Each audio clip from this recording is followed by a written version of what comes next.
Hi Patrick, welcome today. We're going to talk about the future of Made in the UK, and I just wanted to speak to you and what you're sort of seeing coming through the UK and the requests that you get with the Trampery.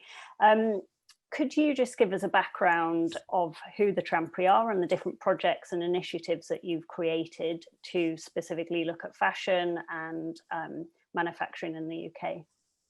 Yeah, for sure. Thank you for inviting me over. I mean, the Trampery's, so we're a social enterprise, about 10 years old now, and we specialize in creating kind of workspaces, environments and business support for entrepreneurs across a varying degree of sectors. And as you mentioned, fashion's a big focus and has been for a little while now, but we're probably in the most heightened stage of fashion support for the Trampery because we've got two specific sites which are dedicated to supporting fashion, and those are 50,000 square feet upwards style campuses which will have space for business but also manufacturing space for business and specific sustainable business support for fashion businesses. So we've kind of made a long-term, like 25 commitment with partners on big projects to kind of support the UK fashion industry and create kind of new infrastructure to develop in a better way going forward. And both of those are over in East London, right? So one's Poplar Works and one is Fish Island, and I've visited the Fish Island one, which is like huge. So can you just explain what the, as you said, infrastructure around that is and how practically people can engage with it? Yeah, absolutely. So I mean, I'm the sort of project manager for the Trampery Fish Island Village, which, as you say, is big. So it'll be about 63 studios overall, and a fashion manufacturing facility and much more. But it's within Hackney Wick and a part of the Olympic borough. But it's it's not part of a gated kind of community. It's a new development which sits well within the topography of the land of Hackney Wick. And our studios have big kind of glass 6-meter frontages, which is something that from a design perspective, we were very adamant that had to happen. And that's purely about the sort of visibility of design and what we're kind of here to talk about today, I think. And it's about having production and manufacturing happening, once again, within residential communities and neighborhoods, as it did in Hackney Wick in the late 1800s, and onwards when it was the Edgelands and what have you.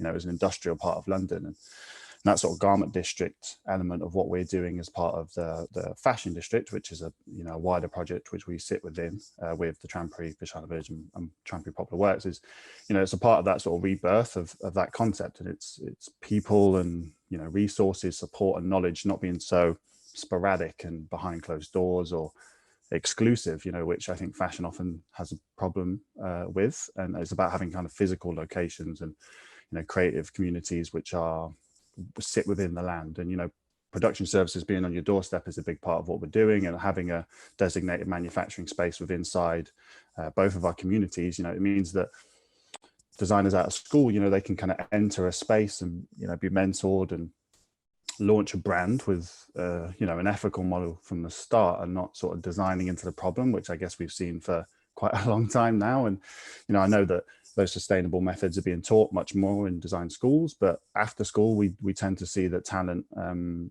of enters that sort of difficult business environment where it isn't as easy as saying, I want to be sustainable and I've been educated on how to do it. Off you go. It's you've got business challenges of making that happen, whether it's logistically in terms of manufacturing or it's financially in terms of margins. And if investors and funders are seeing those principles knocking your profits and saying, why is that happening? It's harder to keep your moral compass. And we see that a lot with brands that we work with, and their IP being taken by larger fashion houses. And that's something that a lot of designers don't know what the cost of those things are. And I think something that we've done through the Sustainable Fashion Accelerator program, which you sort of alluded to, over the past 2 cohorts we've delivered, something that we've seen in those sort of growth stage brands in London is after that 6 months, they now have a learning where they've got a confidence in terms of being able to speak to their factories, whether those are abroad or people doing sampling in England. And it's, having the ability to ask those questions on how they can be more sustainable and things that they don't know how to do when they set up their brand. And it's about helping them understand the sort of garment construction and techniques to get the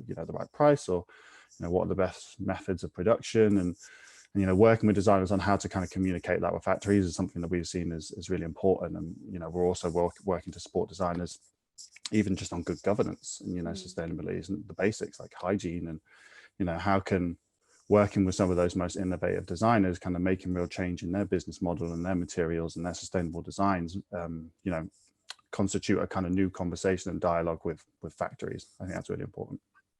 Do you think that we have in this country the opportunity to basically be leaders in sustainable production, so sustainable manufacturing for the garment sector, and reshore in a sense? Or do you think that that's not the holistic picture and the holistic answer?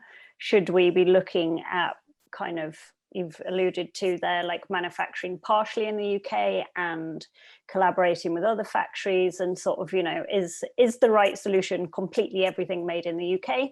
Or should it be a mixed solution, a suite of solutions? I think you've kind of got a lot. I think an amalgamation of those, I think, would be best. And I think, asking kind of collectively what we want, the future of made in the UK to mean in 10, 20 years. And that's, policymakers in collaboration with, Fashion Roundtable and social enterprises like us and designers and then schools and consumers. I think, the pandemic has, I think, further highlighted how the global supply chain is really broken. And I think we already were well versed in it. But I think it also has showed how the industry can pull together to provide kind of localized production. You've done a lot of work around PPE, and we had the emergency designer network working out of Poplar Works, as well as, the incredible list of people across the UK fashion industry that signed up to that, and support it. So I think it showed that there's a new kind of responsibility to those, the supply chain globally, if that's what's necessary, but also that there's a clear demand from the customer side for kind of different models and, whether it's pre-order or direct to consumer or small batch and customization, which is something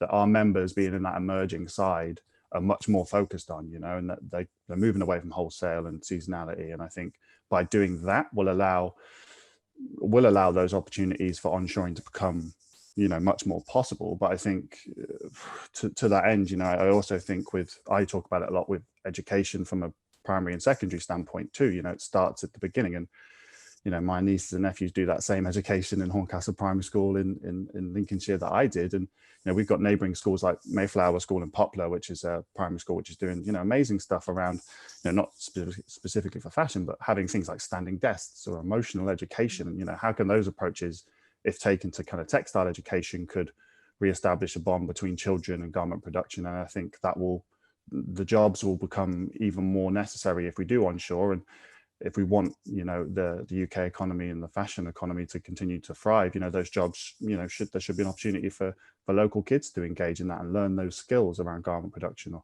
pattern cutting and kind of creating jobs for life, economic boosts for the UK. So I think it is a bit more of a holistic approach, I think, rather than the idea that we just bring loads of manufacturing space over. And I think by doing what we're doing inside of a residential community, I think, again, it's about not having the big production happening on industrial parks, but having it inside of an Olympic park, I guess, that's where we are. So it's how can that visibility for young kids and larger consumers seeing that work happening, it can mean that they don't feel like paying 30p for a dress on a Black Friday sale is a moral thing to do, that they could see the wrong in that. But there's a big education work piece that I think has to go on top of the infrastructural work.